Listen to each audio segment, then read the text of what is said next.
Estamos hoje o terceiro domingo do Advento, de preparação para o Natal do Senhor, rezando esta liturgia Rorate Celi. O Evangelho de hoje, irmãos, uma vez mais, destaca a figura de João Batista e a sua missão. João Batista disse de si mesmo: eu sou a voz que grita no deserto. Ora, a voz precisa de uma forma. A forma da voz é a palavra. Uma voz sem palavra é só barulho. Uma voz sem palavra é apenas um grito. Por isso ele diz: eu sou a voz. Todos nós, quando vimos ao mundo, primeiro soltamos a voz, depois vamos aprender as palavras. A voz é um prelúdio, a voz é um anúncio de que é possível agora que surjam palavras. Esse é João Batista. A voz chegou e por causa disso agora é possível que haja uma palavra. Cristo é a palavra. Ele vai dar forma à voz. Ele fará com que a voz seja compreendida. A palavra vale mais do que a voz. Por isso ele vai dizer no outro evangelho: convém que ele cresça e eu diminua. Reparem que no próprio Evangelho, de propósito, João vai diminuindo nas respostas que ele dá aos fariseus. Primeiro ele diz: eu não sou o Messias, na primeira resposta. Na segunda resposta ele diz: não sou. E na terceira ele só diz: não. A resposta vai diminuindo. João Batista vai diminuindo. Aqui, irmãos, para nós está o itinerário de Advento.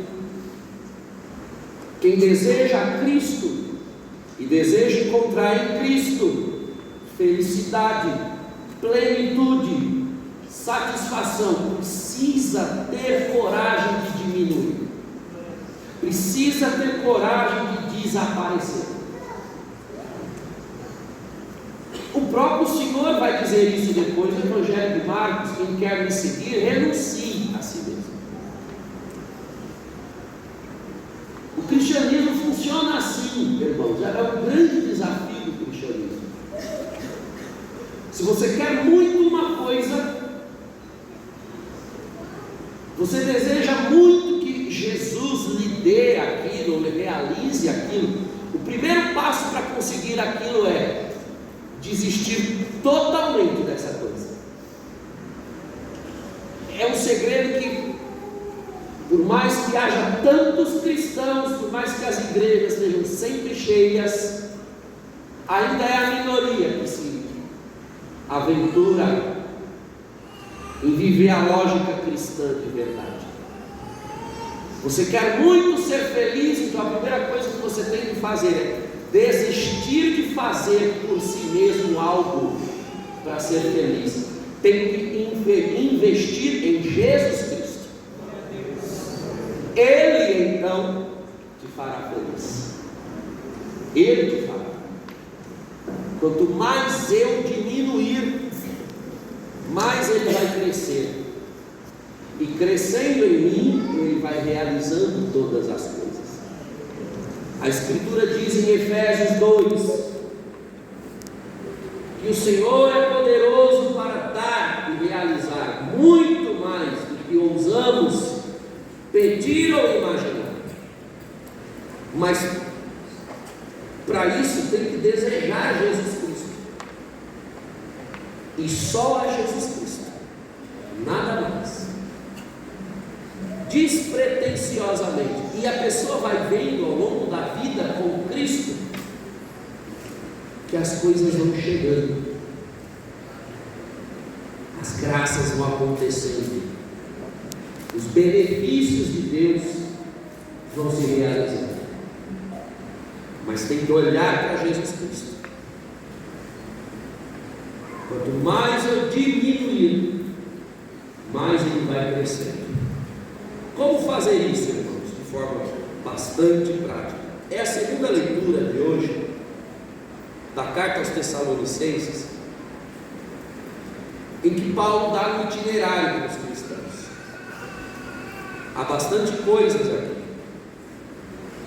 como afastar-se da maldade, versículo 22, não desprezar a palavra, as profecias, examinar tudo, ficar com o que é bom, não extinguir o espírito, etc. Mas as duas primeiras hoje para nós já são boa lição. A primeira delas é aquela que ilustra o domingo de hoje. Versículo 16 diz: estai sempre alegres. O terceiro domingo do Advento se chama domingo Gaudete, é o domingo da cor rosa. O sacerdote pode usar também hoje, a semana toda da terceira semana, a cor rosa, para anunciar que a festa desejada está se aproximando, como uma luz sendo jogada no roxo da penitência e da vigilância. Gaudete, traduzido ao pé da letra no latim, seria a palavra alegria, o verbo alegrar-se no imperativo. Alegrai-vos. Tem a ver com Filipenses 4, é a antífona da missa. Alegrai-vos no Senhor. Eu repito, alegrai-vos. Paulo escreve lá aos Filipenses, como escreve aqui aos Tessalonicenses: estai sempre alegres. A princípio, irmãos, isso pode parecer um absurdo, um pedido absurdo,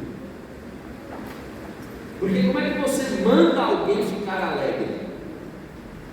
Veja, se entende que a alegria é um sentimento, então se entende por consequência que a ordem é um absurdo, porque você não manda uma pessoa ter um sentimento, não é possível mandar. Eu não posso dizer a você: fique triste agora. A força da ordem não gera um sentimento. Só de mandar a pessoa ficar triste eu já dou risada.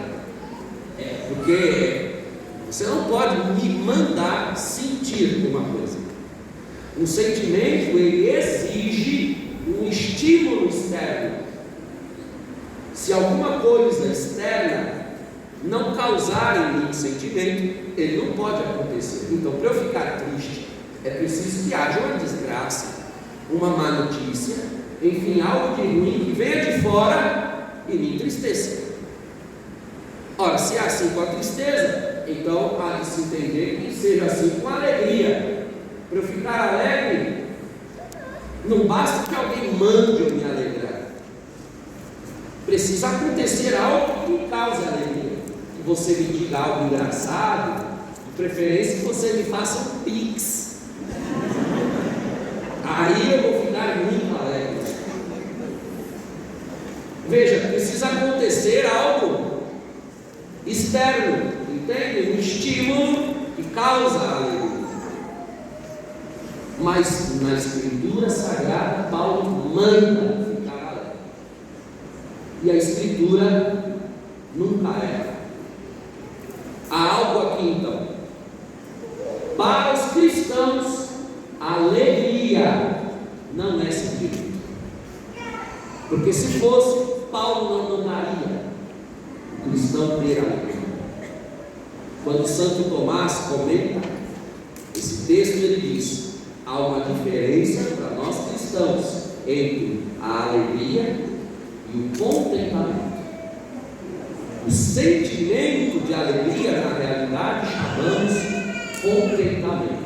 Ninguém pode mandar você ficar contente, mas alegria, irmãos, para nós não é um sentimento causado por estímulos externos. Alegria na alma do cristão é um fruto do Espírito, diz diz a carta de São Paulo aos Gálatas, no capítulo 5. Ou seja, a alegria é um estado interior permanente, que é causado não por uma coisa que vem de fora, mas por uma verdade que está dentro da alma do cristão, que são as verdades reveladas pelas virtudes, pela fé e pela esperança. De modo que, ao contrário, a alegria em nós, ela nos blinda contra os estímulos que vêm de fora, inclusive contra a tristeza. Quando vêm os estímulos de fora para causar um desespero, uma angústia, uma tristeza, notícias más, acontecimentos ruins, o que é que blinda a alma do cristão? A alegria. Porque a nossa alegria, ela não fica esperando acontecer algo de fora, ou alguém dizer, ou alguém fazer, para que eu tenha. A alegria em mim é causada pelas verdades da fé. Verdades como: eu sou salvo em Cristo Jesus, que é Deus e se encarnou pela minha salvação.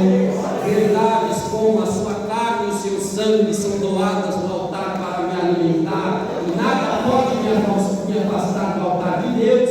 Verdades como: ainda que eu adoeça ou morra, Cristo virá no dia final para me ressuscitar e me glorificar. Ainda que hoje eu me sinta sozinho, eu estou destinado a habitar no santuário de Deus, na companhia da Virgem Santíssima, dos anjos, dos santos, de uma multidão de testemunhas. Quando a pessoa tem uma verdade dessa na alma, como é possível que ela não se alegre? É uma ordem mesmo. Você sabe disso, então eu estou mandando você se alegrar agora. É o que Paulo escreve. É assim que o cristão vai diminuindo para Jesus crescer. Bom, isso é só o versículo 16. Depois vem o 17. Orai sem cessar, diz o apóstolo. A oração, irmãos, a melhor forma de diminuir para Cristo crescer em nós, a oração não é simplesmente um diálogo com Deus. O diálogo com Deus é, obviamente, a forma mais excelente da oração. Poder estar com Deus e dialogar, conversar, falar para Ele e ouvir dele é a oração mais excelente. Mas lembre-se de uma coisa: Paulo diz aqui, orar sem cessar. Ninguém pode orar sem cessar se a oração fosse só um diálogo, porque se fosse diálogo, toda vez você precisaria parar tudo o que está fazendo para orar sem parar. Não poderia trabalhar, não poderia fazer nada, não poderia sequer dormir. Mas lembre-se de uma coisa: o fundamento da oração é a presença de Deus. Antes de dialogar com alguém, é necessário uma coisa anterior. É necessário que este alguém esteja presente. Se não está ali, não é possível ter diálogo. A presença é o princípio do diálogo. O cristão ora sem cessar quando, sem cessar, ele tem a consciência, a percepção da presença de Deus. De modo que você está levantando de manhã cedo, realizando os afazeres de casa, dirigindo um automóvel, fazendo o seu trabalho, o que quer que você faça, de repente vem aquela lembrança na mente: Deus existe e olha para mim. Você se lembra da presença de Deus, que está em todo lugar. É como alguém que mora junto, um casal, ou pais e filhos. Não existe conversa toda hora, nem toda hora tem assunto. Mas às vezes se está sentado no mesmo sofá, ou na mesma mesa, se está na presença da pessoa, fazendo ou falando o quê? Às vezes nada, mas a presença está ali. nós estamos juntos, ainda que não estejamos falando coisa alguma. Esse é o princípio da oração.